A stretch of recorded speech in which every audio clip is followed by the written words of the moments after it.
Now we shall practice the use of the partitive articles in some sentences. The exercise is Complétez avec un article partitif. Complete with a partitive article. So we have 5 sentences here and we have blanks in between. So what we have to do is look at the noun which is after the blank, and according to the noun, whether it is in the masculine or feminine form, singular or plural form, we are going to fill in partitive articles. What are the partitive articles? Du, de la, del apostrophe and they. So shall we begin? The first sentence. Je prends dash tartine et dash marmalade. So now we do not have to see the remaining of the sentence. However, if you want to improve your vocabulary, you need to read the sentences. If you see, all these are the verbs that we have learnt before. All these are the verbs conjugated in the present tense. So for je, I hope you remember this verb, prendre. What does prendre mean? It means to take. Now, I take dash tartine. If you look at this noun, so this is the noun we are going to take into consideration.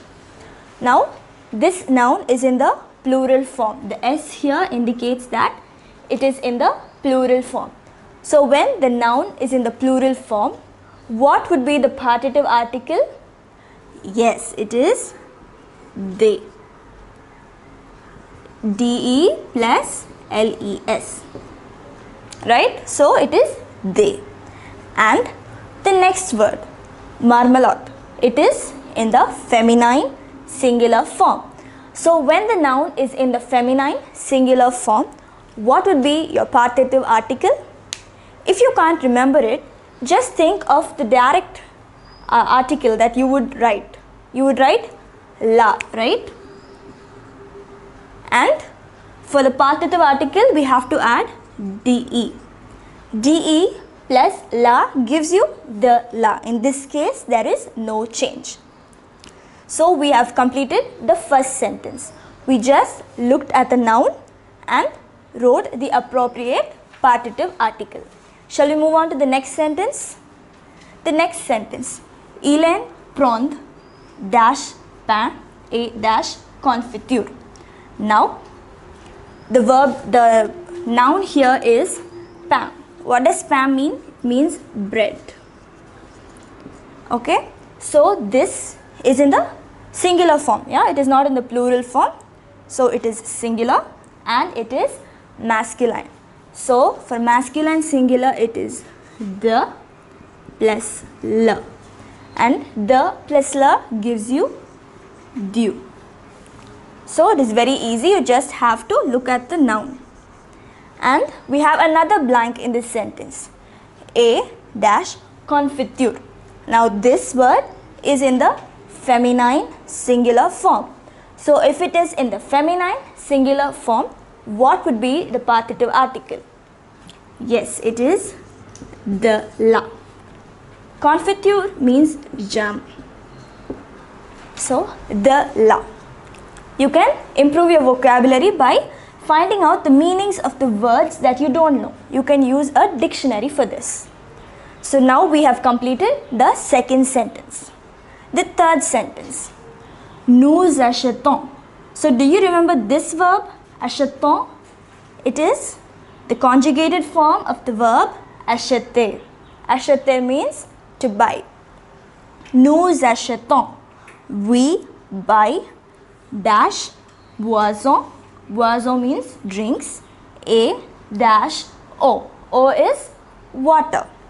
Now, what is the noun we have to consider here? Boisson. Now, when you consider this noun, we can see that it is in the plural form.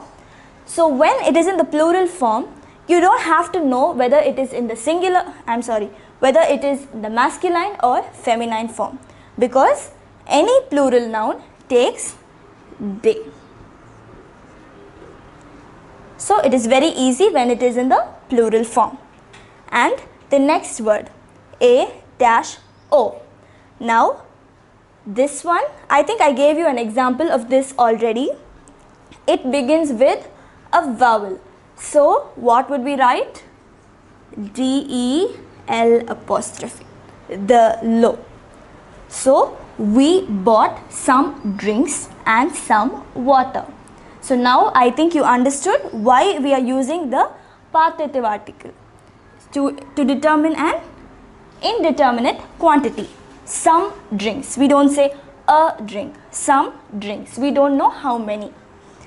And moving to the next sentence. Je bois dash café et il boit dash lait. Now, do you remember this verb? This is boire. It means to drink. So, je bois dash café. Now, this word we have seen in the example. It is in the masculine singular form. So, what would be the word? It is du. Du café. I drink some coffee and il boit, he drinks dash lait. Lait means milk, okay? Lait means milk. Now, this is also in the masculine singular form. So, we write du. Il boit du lait. I drink some coffee and he drinks some milk. So, it is very easy. And finally, the last sentence. Je veux dash sucre. Now, do you remember this verb? Veux, it is the vouloir verb. It means to want. So, it means to want. Now, je veux dash sucre. Now, this is a noun. Is it in the singular or in the plural form? It is in the singular form and it is in the masculine form. So, we would write du. So, I hope you have understood the use of the partitive article. It's very simple. You just have to look at the noun and fill in the appropriate partitive articles, either du or de la or the L apostrophe or they. So, it is a very simple concept, grammar concept in French, and I hope you have understood it.